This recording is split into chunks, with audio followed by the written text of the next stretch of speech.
नमस्कार। जन टीवी पर आप सभी का स्वागत है। मैं हूं डॉक्टर प्रभात। आज जनता का आभार करने का दिन है, दर्शकों का आभार करने का दिन है, क्योंकि आज जन टीवी ने 8 साल सफलतापूर्वक हासिल किए हैं। अपना जो लक्ष्य था जन जन की आवाज बनने का, उस लक्ष्य को पूरा करते हुए लगातार आगे बढ़े। राजनीति और खेल, इसके अलावा शिक्षा, हर क्षेत्र में जो कुछ भी जनता जानना चाहती है वो उन तक पहुंचाने की कोशिश की। और आज इस खास मौके पर हम कर रहे हैं एक media conclave. Media conclave social media के जरिए, क्योंकि कोरोना काल में बहुत जरूरी है सोशल डिस्टेंसिंग का पालन किया जाए, सब सुरक्षित रहें।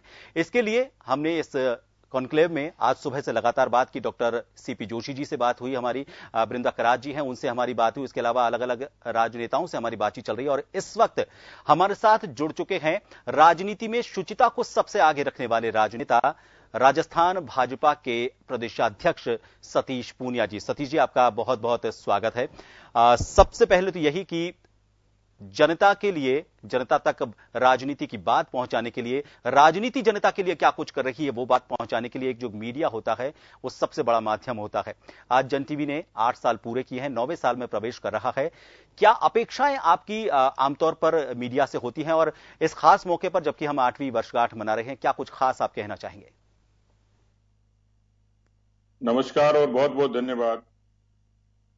किसी भी व्यक्ति और संस्था के जीवन में उसका जन्म दिवस एक विशेष महत्व रखता है, और निश्चित रूप से जो जो व्यक्ति या संस्था परिपक्व होती है तो उसको अगले वर्ष में प्रवेश का एक आनंद की अनुभूति भी उसको होती है।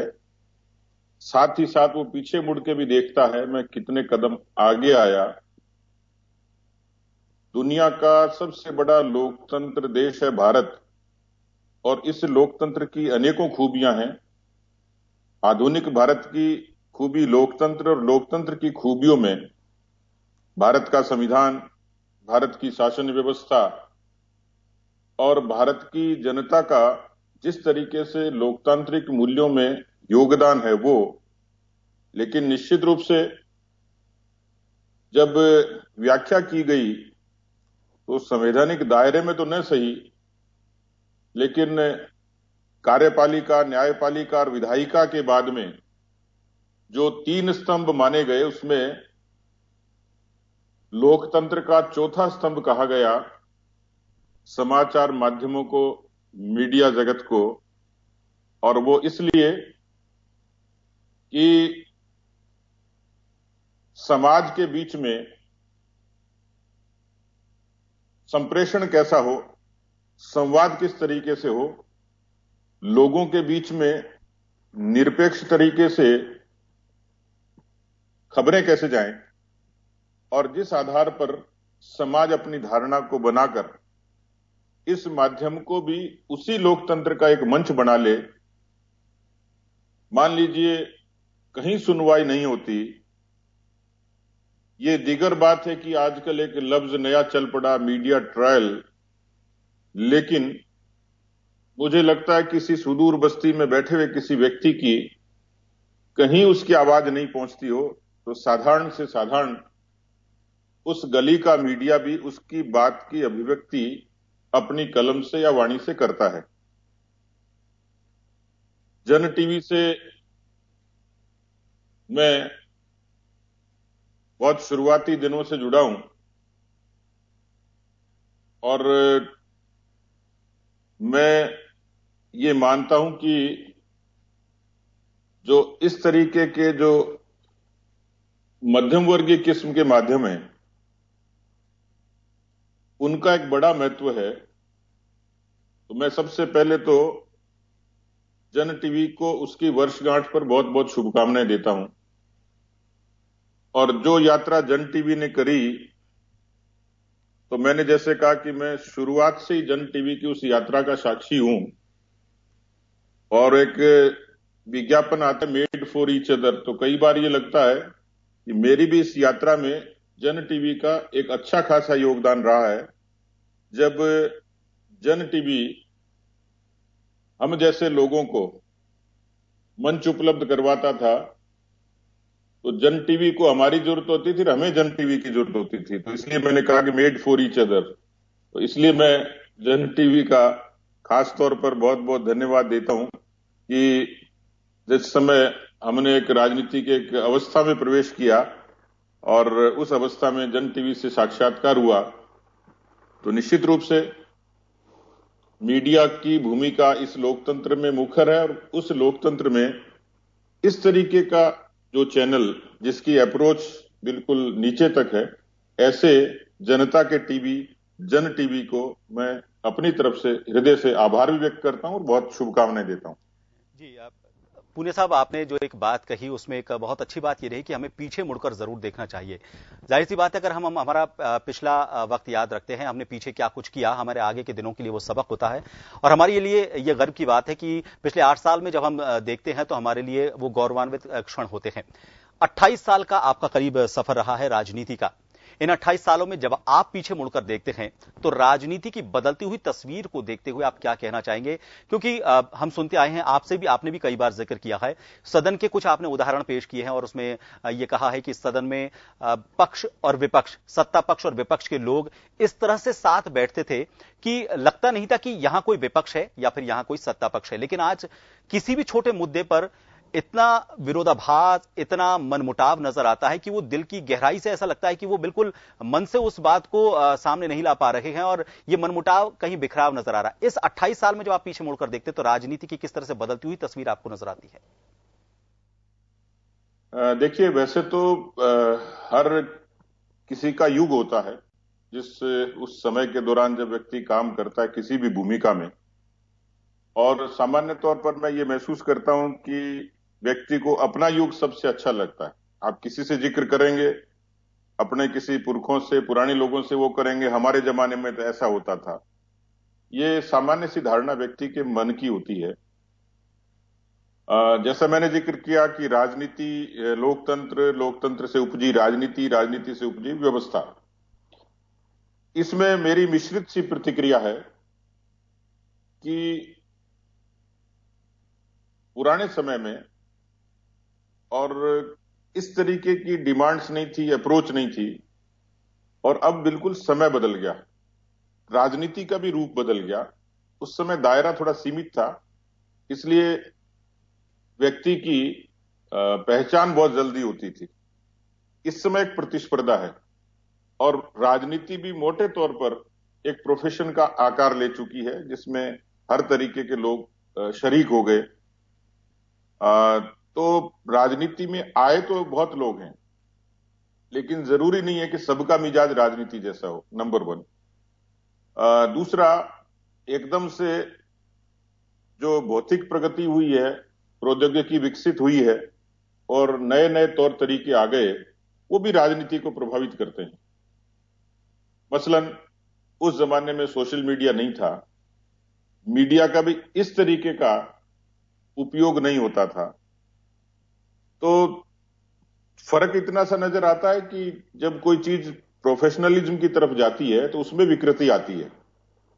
पहले जो लिहाज था, जो रेस्पेक्ट था, जो सम्मान था राजनेताओं का आपस में भी, जो मर्यादाएं थी और जो कमिटमेंट था अपनी आइडियोलॉजी के प्रति, जैसे लोग कहते थे ये कम्युनिस्ट, खांटी कम्युनिस्ट है, ये पक्का जनसंघी है, ये पक्का कांग्रेसी है, ऐसी बातों का जिक्र होता था। इसका मतलब कमिटमेंट, इसमें फर्क है कि पहले रेस्पेक्ट था, कमिटमेंट था, प्रोफेशनलिज्म नहीं था। और अब राजनीति एक तरीके का प्रोफेशन हो गया। बुरा नहीं है, सब लोग बुरे नहीं है, क्योंकि यदि सब लोग राजनीति से घृणा करके राजनीति से परे हो जाएंगे तो व्यवस्था चलेगी कैसे? तो इस सिस्टम में सब तरीके के लोग हैं, रंग बिरंगा सिस्टम है, कलरफुल डेमोक्रेसी है। लेकिन मैं ये मानता हूं कि जब मैंने शुरुआत की तो एक एस्पायरेशन होते हैं, सपने होते हैं उस युवावस्था के, कि इस तरीके शुरुआत करेंगे, ऐसे हम काम करेंगे। मैं ये मानता हूं कि क्योंकि मैंने एक निश्चित विचारधारा के साथ शुरुआत की, एक निश्चित कमिटमेंट के साथ शुरुआत की, मुझे लोग किस रूप में जानते और पहचानते हैं अलग बात है, मुझे कैसा मानते हैं अलग बात है, लेकिन सामान्य तौर पर एक शब्द आता है जॉब सेटिस्फेक्शन। मैं जिस विचार से जुड़ा हूं और जिस व्यवसाय, जिस प्रोफेशन से जुड़ा हूं, जिस क्षेत्र से जुड़ा हूं, मैं राष्ट्रवाद के विचार से जुड़ा हूं, भारतीय जनता पार्टी से जुड़ा हूं, राजनीति से जुड़ा हूं। ये तो नहीं कह सकता कि मैंने 100% दक्षता हासिल कर ली, लेकिन फिर भी मैं अपनी भूमिका के बारे में संतुष्ट भी हूं। अब कितने विकार इस सिस्टम में है, कितने सुधार की आवश्यकता, ये अलग किसी डिबेट का हिस्सा हो सकती है, लेकिन फिर भी ये मैं मानता हूं कि आज की राजनीति भी लोगों की अपेक्षाओं के हिसाब से काम करने की कोशिश करती है, होता भी है। उदाहरण के तौर पर एक जनप्रतिनिधि या पार्टी का कोई प्रमुख व्यक्ति या कार्यकर्ता या नीचे का कार्यकर्ता, बूथ का कार्यकर्ता भी उस बूथ के, पंचायत के लोगों की समस्याओं को सुनता है और उसके लिए भागदौड़ करता है। वो एक संबल बनता है, कारक बनता है। ऊपर की व्यवस्था में जाएंगे तो भी आप 2, 5, 10% लोगों को छोड़ दीजिए कि जिन्होंने राजनीति को पूरा पेशा बना लिया हो, लेकिन बाकी लोग किसी न किसी रूप में इस सिस्टम में शरीक हुए हैं तो लोगों को वो रिलीफ जरूर देते हैं। इसलिए राजनीति ये सेवा का माध्यम भी है, यदि प्रोफेशन है तो सेवा का माध्यम भी है। और आपने मेरा जिक्र किया कि ये 28-30 वर्षों की जो यात्रा थी, मैंने तो एक स्टूडेंट एक्टिविस्ट की तरह अपने जीवन को शुरू किया था और उस जमाने में बहुत संघर्ष था और बोफोर्स से लेके इस तरीके के तमाम बहुत सारे मूवमेंट थे, कश्मीर का, राम जन्मभूमि का। मैं उन सब परिस्थितियों से गुजरता हुआ जब मैं बीजेपी के युवा मोर्चे में शरीक हुआ, वो मेरे लिए टर्निंग पॉइंट था कि जिस समय उस अवस्था में मुझे काफी लोगों से सीखने का अवसर मिला। स्वर्गीय भैरव सिंह शेखावत जी से लेके तमाम हमारे पार्टी के ऐसे सारे सीनियर लोग थे कि जिनसे मुझे सीखने का अवसर मिला। और आज मैं जिस मुकाम पर हूं तो मैं ये मानता हूं कि एक अच्छे विद्यार्थी की तरह मैंने कोशिश की कि इस स्कूल ऑफ पॉलिटिक्स में, इस नेशनलिस्ट स्कूल ऑफ पॉलिटिक्स में मैंने बहुत कुछ सीखने की कोशिश की। आज भी मैं अपने आप को विद्यार्थी मानता हूं। बहुत कुछ सीखना है और बहुत कुछ करना है। पुनिया साहब, आपने कहा कि राजनीति में प्रतिस्पर्धा हुई, पहचान हुई और उसके बाद अब तो ये प्रोफेशन के तौर पे इस्तेमाल होने लगा है और प्रोफेशनल के तौर पे इसको आज का युवा देखने लगा है कि इसको किस तरह से प्रोफेशन बनाया जाए। लेकिन इस बीच एक अकाउंटेबिलिटी जो होनी चाहिए राजनेता की, उसकी कमी उनमें देखी जा रही है। इसके अलावा अगर हम ये बात करें कि जनसेवक और जनप्रतिनिधि दोनों में जो एक हेयरलाइन डिफरेंस है, वो हेडलाइन डिफरेंस खत्म हो गया है। जनप्रतिनिधि के तौर पर तो पेश आते हैं, लेकिन जनसेवक के तौर पर उनको किस तरह से पेश आना चाहिए, और जो संतुष्टि की भावना की आपने बात कही, वो संतुष्टि की भावना भी उनमें नहीं है, क्योंकि वो खुद की संतुष्टि के लिए उस तरीके से काम नहीं करे जिस तरीके से जनसेवक काम करता है। क्या कहेंगे? हाँ, नहीं, ठीक है आपका प्रश्न भी, और परिस्थितियों के हिसाब से जैसे मैंने कहा कि बदला है थोड़ा, कमिटमेंट, रेस्पेक्ट और वो सब चीजें, और प्रतिस्पर्धा हो गई, प्रोफेशन हो गया। तो जनसेवक और जनप्रतिनिधि के बीच का जो फासला है वो जैसे आपने वर्णित किया, लेकिन मैं ये मानता हूं कि जो नई पीढ़ी है उसमें कई खूबियां भी हैं, कई कमियां भी हैं। और इसलिए नई जनरेशन का व्यक्ति जब आ रहा है तो इस राजनीति की विकृतियों के साथ साथ आ रहा है, यानी विरासत में आ रहा होगा, पूंजी के आधार पर ही आ रहा होगा। कई लोग आते हैं, चुनाव भी जीतते हैं, कई रुतबे से ही आते होंगे, जो पूरे देश भर में जब आंकड़ा लेते हैं कि संसद में इतने और विधानसभा में इतने आपराधिक प्रवृत्ति के लोग आए या इस किस्म के लोग आए, तो इसमें कुल मिलाकर ये शिवजी की बारात जैसी है। इसमें बहुत लोग, बहुत तरीके के लोग शामिल हैं जी। लेकिन जो नई पीढ़ी है उसमें खूबियां होने के साथ साथ वो ओवर एम्बिशियस भी हैं। शॉर्टकट, जल्दी प्राप्त करना, ये इस पीढ़ी में जरूर है। ये आपका प्रश्न था कि जनसेवक और जनप्रतिनिधि, इनके बीच का फासला और उस तरीके की समाज की अपेक्षा वो पूरी कहीं होती हुई दिखती नहीं है। लेकिन मुझे लगता है कि जो मैंने पहले बात कही, मैं उस बात पर कायम हूं कि विकृतियों के बावजूद भी हमारा लोकतंत्र हमारी व्यवस्था, हमारी राजनीतिक व्यवस्था जी। और हमारा राजनीतिक सिस्टम, हमारे राजनीतिक दल, उनके क्रियाकलाप ये दूसरे देशों से, औरों से कहीं बेहतर हैं। इसलिए अधिकांश लोग, वो जनप्रतिनिधि जन सेवक की भूमिका में भी उतने ही परफेक्ट हैं जितनी जनता की अपेक्षा है। मुझे लगता है कि कुछ अपवाद होते होंगे, लेकिन एक जनप्रतिनिधि जब सुबह से शाम तक का आकलन करता है, जी। आप भी उसकी दिनचर्या देखेंगे, वो डिस्पोजल करता है, समाधान करता है, सुनता है और फिर समाधान करता है। जी। इसलिए आज प्रोफेशनलिज्म होना, प्रतिस्पर्धा होना, एम्बिशियस होने के बाद भी एक लायबिलिटी आज के जनप्रतिनिधि पे है, वो उससे इनकार नहीं कर सकता। आज वैश्विक महामारी है, कोरोना है, खतरा है, सब कुछ होते हुए भी वो कहीं न कहीं किसी न किसी रूप से किसी की मदद करने की कोशिश कर रहा है। कई लोग प्रत्यक्ष मूवमेंट से कर रहे हैं, कई कम से कर रहे हैं, ज्यादा से कर रहे हैं, जैसे कर रहे हैं, लेकिन समाज के साथ खड़े हैं। इसलिए व्यवस्था को या प्रतिनिधि को मुझे लगता है कि हमेशा के लिए वो दोषी नहीं होता है। तो मैं मानता हूं कि इसमें और सुधार की आवश्यकता है। जैसे डेमोक्रेसी में और पॉलिटिकल सिस्टम में रिफॉर्म की जरूरत है, वैसे ही लोगों के और जनसेवक और जनप्रतिनिधि के इस भेद में सुधार की जरूरत महसूस करता हूं। जी। पूनिया साहब, अब चूंकि कोरोना का वक्त चल रहा है और आपने कुछ उदाहरण पिछले दिए जिसमें सत्ता पक्ष और विपक्ष कुछ ऐसे मुद्दे होते जिनमें एक जाजम पर बैठता हुआ नजर आता था और वहां राजनीति को बिल्कुल बगल में रख दिया जाता था। कोरोना में टकराव क्यों नजर आ रहा है? संघर्ष की वजह क्या आपको यहां पर नजर आती है और ये इस संघर्ष को मिटाया कैसे जाए? क्योंकि कोरोना के लिए जाहिर तौर पर सत्ता पक्ष और विपक्ष सभी को साथ बैठना होगा, सभी को एक जाजम पर आना होगा, राजनीतिक भावना, जो मनभेद हैं उनको अलग रखना होगा, मतभेद को अलग रखना होगा।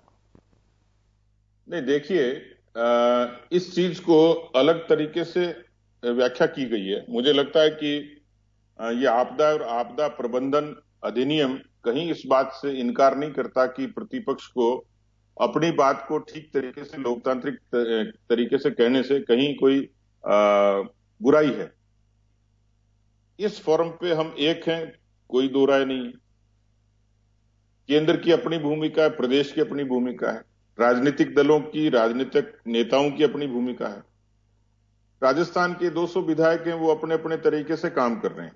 पार्टियों का सिस्टम अपने तरीके से काम कर रहा है। मैं तो इतना कह सकता हूं कि मैं, जो आपने अनुभव पूछा, मेरे लिए ताजुब की बात थी कि मैं एक राजनीतिक पार्टी का अध्यक्ष हूं और उस नाते मेरी कल्पना में नहीं था कि मेरा संगठन सामाजिक संगठन की तरह काम करेगा। बिल्कुल नहीं थी, पहली बात। दूसरा, हमने तय किया कि वैश्विक महामारी और सबको मिलकर लड़ना है। हमने अपने आप को पहले प्रस्तुत किया। लेकिन आप इस बात पर पूरी छूट सरकार को नहीं दे सकते कि हर बार वैश्विक महामारी के आड़ में सरकार तो भाईचारे की बात करे, सरकार सद्भाव की बात करे, एकता की बात करे, मिलकर लड़ने की बात करे। लेकिन मान लीजिए मालपुरा में पीड़िता के साथ गैंगरेप हुआ, तो क्या विपक्ष बोलेगा नहीं? क्या उसके सवाल जवाब नहीं करेगा? तो ऐसी बहुत सारी घटनाएं हैं कि जिन पर विपक्ष के नाते सत्ता पक्ष को जिंदा रखना, चेताए रखना, उनको जगाए रखना, ये जरूरी है। बहुत सारे ऐसे मसले जो आम लोगों से ताल्लुक रखते हैं। अब कोरोना महामारी है, पूरी दुनिया में है, लेकिन कोरोना के चक्कर में जो नॉन कोरोना पेशेंट हैं, कोई कैंसर का पेशेंट है, कोई किडनी का है, कोई गर्भवती महिला है, उसकी पीड़ा के लिए भी कोई समाधान कौन करेगा? सरकार करेगी। इसलिए सरकार के पक्ष के जो मुद्दे हैं, उन मुद्दों को हम लोग उनको लिख के भी देते हैं, बोल के भी करते हैं, और नहीं करते हैं तो स्वाभाविक तौर पर जो एडवाइजरी है या जो एक दिशा निर्देश हैं, जो मानक हैं, मर्यादा हैं, उनका पालन करते हुए हम कम से कम आप जैसे माध्यम के जरिए सरकार के कान तक ये बात जरूर पहुंचा सकते हैं, और वही कोशिश हुई है।